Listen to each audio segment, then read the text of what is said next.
మీ మోకాల నొప్పులకు ఎటువంటి సర్జరీ లేకుండా ఎపియాన్ పెయిన్ క్లినిక్ అందిస్తున్న అత్యాధునిక చికిత్స.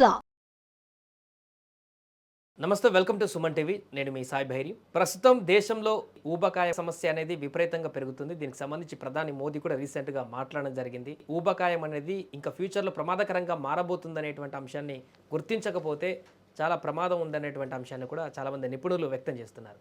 ఈ సందర్భంగా తాజాగా దేశంలో ఒక కొత్త మందు వచ్చినట్టుగా తెలుస్తుంది.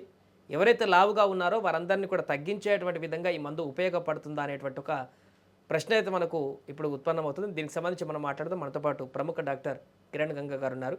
సార్ నమస్తే. నమస్కారం. సో ఊబకాయం సమస్య, అదేవిధంగా లావుగా ఉన్నటువంటి తగ్గేటువంటి సమస్యకు ఒక మెడిసిన్ వచ్చినట్టుగా ఒక ప్రచారం జరుగుతుంది. నిజంగానే మెడిసిన్ వచ్చిందా? బరువు తగ్గడానికి ఉపయోగపడేటువంటి మెడిసిన్ మన ఇండియాలో వచ్చినట్టేనా? అది ఎప్పుడు అందుబాటులోకి వచ్చేటువంటి అవకాశం ఉంది? ఇప్పుడు మనం ఊబకాయానికి అని చెప్పి ప్రత్యేకంగా ఒక ట్యాబ్లెట్, ఒక ఇంజెక్షను ఇది ఇస్తే నువ్వు 10 కిలోలు తగ్గిపోతావు, నువ్వు 3 నెలలు ఇలా రోజు వాడితే 6 కిలోలు తగ్గిపోతావు అని చెప్పడానికి లేదు. బట్ ఈ మెడిసిన్స్ ముఖ్యంగా ప్రస్తుతానికి మనకు భారతదేశంలో ఏదైతే వచ్చే నెల ఏప్రిల్లో మనకు అందుబాటులోకి రాబోతుంది. ఆల్రెడీ మనకు అమెరికా ఇతర దేశాలలో అందుబాటులో ఉందన్నమాట. టిర్జెపటైడ్ అని చెప్పేసి. ఇది ముఖ్యంగా ఇంజెక్షన్ రూపంలో ఉంటుంది, ఒక 2 డోసుల్లో ఉంటుందన్నమాట. సో ముఖ్యంగా అది డయాబెటీస్ ఉన్నవారికి, డయాబెటీసు ప్లస్ ఒబేసిటీ ఉన్నవారికి ఇది చాలా హెల్ప్ అవుతుంది. సో డయాబెటీస్ కంట్రోల్లోకి తీసుకురావడంతో పాటు అదనపు బరువుగా ఉన్న వారిలో ఆ అదనపు బరువుని కొంచెం తగ్గించగలిగి అండ్ అదేవిధంగా ఈ బరువు తగ్గినప్పుడు ఏమవుతుందంటే గుండెకు లాభం, కిడ్నీలకు లాభం, ప్లస్ ఫ్యాటీ లివర్ ఉన్న వాళ్ళకి కూడా ఇది లాభం అని చెప్పేసి మనకు డాటా చూపిస్తుంది అనమాట. ఇదే కుటుంబానికి సంబంధించిన ఇంజెక్షన్స్ ఆల్రెడీ మనకు అందుబాటులో ఉన్నాయి. కొంతమంది పేషెంట్స్ మనకు ఆల్రెడీ ఇండియాలో కూడా వాడుతున్నారు. బట్ ఇంకొక నెక్స్ట్ లెవెల్ అనమాట, ఇంకా మోర్ ప్రామిసింగ్ రిజల్ట్స్ ఉంటున్నాయి దీంట్లో. సో కాబట్టి బరువు తగ్గితే షుగర్స్ తగ్గుతాయి, షుగర్స్ కంట్రోల్లో ఉంటే బరువు తగ్గే ఛాన్సెస్. సో ఇది ఒక విషయస్ సైకిల్ అనమాట. బట్ షుగర్ ఉన్నవారు మాత్రమే దీన్ని వాడాలన్నా, డయాబెటీస్ లేకుండా కూడా దీన్ని వినియోగించవచ్చా? ఎస్, ఇది కొన్ని సందర్భాలలో ఒబేసిటీ ఎక్కువగా ఉన్నప్పుడు మనం దీన్ని బరువు తగ్గించుకోవటానికి డెఫినెట్గా కొంతమందిలో వాడుకోవచ్చు. బట్ ఇది మార్కెట్లోనూ మెడికల్ షాపులో వెళ్ళి పేషెంట్స్ వాకిన్ అయ్యి చాక్లెట్ కొనుక్కున్నట్టుగా కొనుక్కునేది కాదు. అంటే అందరికి అందుబాటులో ఉండదు ప్రజెంట్. అందుబాటులో అనేది కాదు. ఇప్పుడు ఇది మందు, ఇది ఔషధం.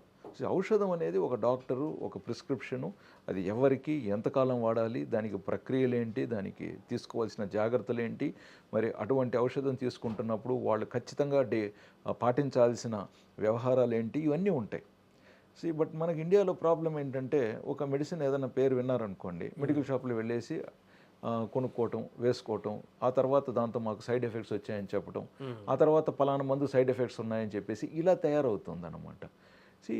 ఎనీ మెడిసిన్ షుడ్ బి కంపల్సరీగా ఒక డాక్టర్ ప్రిస్క్రిప్షన్ ఉండాలన్నమాట. మనకు బయట దేశాలలో ఎక్కడ కూడా మనకు మెడిసిన్ అలా ఇవ్వరు కదా మనకి. మన దగ్గర ఇస్తుంటారు ప్రిస్క్రిప్షన్ లేకుండా మెడికల్ షాప్స్ ఇవ్వకూడదు కదా, రూల్స్ ఉన్నాయి కదా, స్ట్రిక్ట్ రూల్స్ ఉన్నాయి. ఇప్పుడు అది పాటిస్తున్నామా లేదనేది పెద్ద ప్రశ్న. Very strict rules. ఇప్పుడు ఆ రూల్స్ కొన్ని పాటించకపోవటం వల్లనే మనకు విచ్చలవిడిగా యాంటీబయాటిక్స్ వినియోగించుకోవటం వల్ల ఈరోజు మనకు యాంటీబయాటిక్స్ రెసిస్టెన్స్ చాలా ఎక్కువగా పెరుగుతుంది. సో మామూలు యాంటీబయాటిక్స్ పనిచేయట్లేదు జనాభాలో. సో మనం మీ క్వశ్చన్కి వచ్చినట్లయితే డెఫినెట్గా ఇది ఒక ఫిజిషియన్ సూపర్విజన్లో పద్ధతిగా తీసుకోవాల్సిన మందు. బట్ డెఫినెట్గా ఇది వారికి సూట్ అయినట్లయితే చాలా మంచి ప్రయోజనాలు ఉంటాయని మనము ఆశిస్తున్నాం. అందరికీ వర్తిస్తుంది ఈ మెడిసిన్ అనేది. లావుగా ఉన్నటువంటి వ్యక్తులు, మహిళలు కానీ, చిన్నలు కానీ, పెద్దలు కానీ, ఎవరికైనా కూడా వర్తించాలి. చిన్నలంటే మళ్ళీ ఒక వయసు దాటిన తర్వాతనే, మరి చిన్నపిల్లలకు కాదు ఇది. దానికి ఒక ఏజ్ చూసుకొని దాన్ని బట్టి మనం ఇవ్వాల్సింది ఉంటుందన్నమాట. ప్రెగ్నెన్సీలో వాళ్ళు వాడకూడదు. తర్వాత కొంచెం కిడ్నీ లేదా కొంచెం లివర్ ప్రాబ్లమ్స్ ఉన్నవాళ్ళు కూడా దీన్ని వాడచ్చు. ఎందుకంటే ఇది వాడిన తర్వాత ఆ ప్రాబ్లమ్స్ తగ్గే అవకాశాలు ఉన్నాయి. బట్ మరి ఎండ్ స్టేజ్ ఆర్గాన్ ఫెయిల్యూర్లో ఉన్నవాళ్ళు వాడచ్చా లేదా అనేది అది మనం కొంచెం స్పెషల్ సిచ్యువేషన్స్ని బట్టి చూసుకోవాల్సింది ఉంటుందన్నమాట. సో దీనివల్ల ఏమన్నా డిసడ్వాంటేజ్ ఉండేటువంటి అవకాశం ఉందంటారా వాడేటువంటి వ్యక్తులు? దీన్ని ప్రాపర్గా ఒక డాక్టరు ఇది ఎవరికి సూట్ అవుతుందని చూసి ఇచ్చినప్పుడు డిసడ్వాంటేజెస్ అనేటివి ఉండవని మనం నమ్ముతున్నాం. బట్ అదే పనిగా ఎవరికైతే ఆల్రెడీ అరుగుదల సమస్యలు ఉన్నాయో, వారికి ఏదన్నా కొంచెం పాలు తాగితే కూడా ఎక్కువసేపు ఉంటుంది, గ్యాస్ వస్తుంది అని కంప్లైంటింగ్ ఉంటుందో, కొంచెం తిన్నా కూడా ఎక్కువసేపు పొట్టలోనే నిలబడుతోంది అనేది ప్రాబ్లం ఉంటుంది, లేదా కొంతమంది కాన్స్టిపేషన్ ప్రాబ్లం ఉంటుంది, లేదా ఆల్రెడీ ఒక 20-30 సంవత్సరాలుగా డయాబెటీస్ ఉంటూ వాళ్ళకు డయాబెటిక్ గ్యాస్ట్రోపారెసిస్ ఉంటుంది, సో పేగులు కదలిక సరిగ్గా లేదు. ఇటువంటి వారిలో ఏ డోసు వాడాలి, అసలు వాడచ్చా వాడకూడదా ఇట్లాంటివన్నీ డాక్టర్గా డిసైడ్ చేయాల్సింది ఉంటుంది. ఒకవేళ మనం ఇచ్చినా కూడా వాళ్ళు మళ్ళీ ప్రాపర్గా ఫాలోఅప్ చేసి దానికి సిమ్టమ్స్ ఎట్లా ఉన్నాయి, లేదా ఇతర కొన్ని డయాబెటీస్ మెడిసిన్స్ ఏదైతే వాడుతున్నారో వాటిల్లో ఏదో 1-2 స్టాప్ చేసి ఇది ఇవ్వాల్సింది ఉంటుందన్నమాట. ఇవన్నీ ప్రాపర్గా ఫాలో అయితే ప్రోటోకాల్స్ ప్రకారంగా డెఫినెట్గా డిసడ్వాంటేజెస్ కంటే కూడా అడ్వాంటేజెస్ అద్భుతంగా ఉంటాయి అనేది మన నమ్మకం. ఓన్లీ ఇది వెయిట్ గెయిన్కి సంబంధించే మెడిసినే చెప్పుకోవచ్చా, లేకపోతే డయాబెటీస్ కూడా పూర్తిగా తగ్గేటువంటి అవకాశం ఉందంటారు? డయాబెటీస్ కూడా మేజర్గా, బట్ ఆఫ్ కోర్స్ ఇది ఇన్సులిన్కి సబ్స్టిట్యూట్ కాదు. ఓకే. మనము గత 20 ఏళ్ళగా చూస్తున్నాము, డయాబెటీస్ సంబంధించి కొత్త మందులు వచ్చినప్పుడల్లా అంటే వింటున్న జనాభా ఏం భావిస్తారంటే, ఓహో ఇది ఇన్సులిన్కి బదులుగా వాడేదేమో అనుకుంటున్నారు.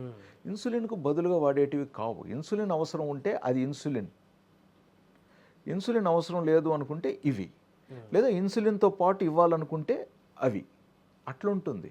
బట్ ఇన్సులిన్ ఇప్పుడు షుగర్స్ ఒకరికి 500 ఉన్నాయి, ఇప్పుడు ఇది వేసుకుంటే తగ్గిపోతుందా, అట్లా కాదు. 500 షుగరు ఉంది ఒక వ్యక్తికి, ఎంత ఉంటే మంచిది, 150 లోపు. సో ఎంత తగ్గాలి షుగర్సు, దాదాపు 350 పాయింట్ల షుగర్ తగ్గాలి. సో 350 పాయింట్ల షుగర్ తగ్గటానికి ఇన్సులిన్ వాడటం బెస్ట్. ముఖ్యంగా లివర్కు, కిడ్నీకి, ప్యాంక్రియాస్కి ఇబ్బంది కలగనివ్వకుండా క్షేమంగా షుగర్ కంట్రోల్ చేయడానికి ఇన్సులిన్ అనేది ఆల్వేస్ ద బెస్ట్. ఒక్కసారి షుగర్స్ మంచి కంట్రోల్కి వచ్చిన తర్వాత మళ్ళీ షుగర్ పెరగకూడదు కదా, అవును. అక్కడ మనకు అనేక మందులు పనిచేస్తాయి. మళ్ళీ ఇన్సులిన్ ఆపేసే అవకాశాలు కూడా అద్భుతంగా ఉంటాయి. ఓకే. కొంతమంది ఏమని భయపడతారు, ఇన్సులిన్ ఒకసారి ఇస్తే అలవాటైపోతాం, ఇంకా జీవితకాలం వేసుకోవాలి కదా, నాకు ఇన్సులిన్ వద్దు సార్, మీరు మాత్రలు ఎక్కువ డోస్ అయినా పర్వాలేదు సార్, అదే ఇవ్వండి సార్ అంటూ ఉంటారు. కొన్ని సందర్భాలలో అలాగే జరుగుతూ ఉంటుంది. బట్ షుగర్స్ తగ్గుతాయి కానీ ప్యాన్క్రియాస్ మీద లోడ్ పడుతుంది. సో లోడ్ పడనివ్వకుండా దీర్ఘకాలంలో వ్యక్తికి కాంప్లికేషన్స్ రాకుండా ఉండాలంటే మనం ప్రాపర్గా డాక్టర్ ఇచ్చిన ఫస్ట్ అభిప్రాయాన్ని మనం పాటించినట్లయితే మంచిగా మనం కాంప్లికేషన్స్ లేకుండా హ్యాపీ లైఫ్ డయాబెటీస్ ఉన్నవారు లీడ్ చేయొచ్చు అనేది మన అభిప్రాయం. Right, thank you sir.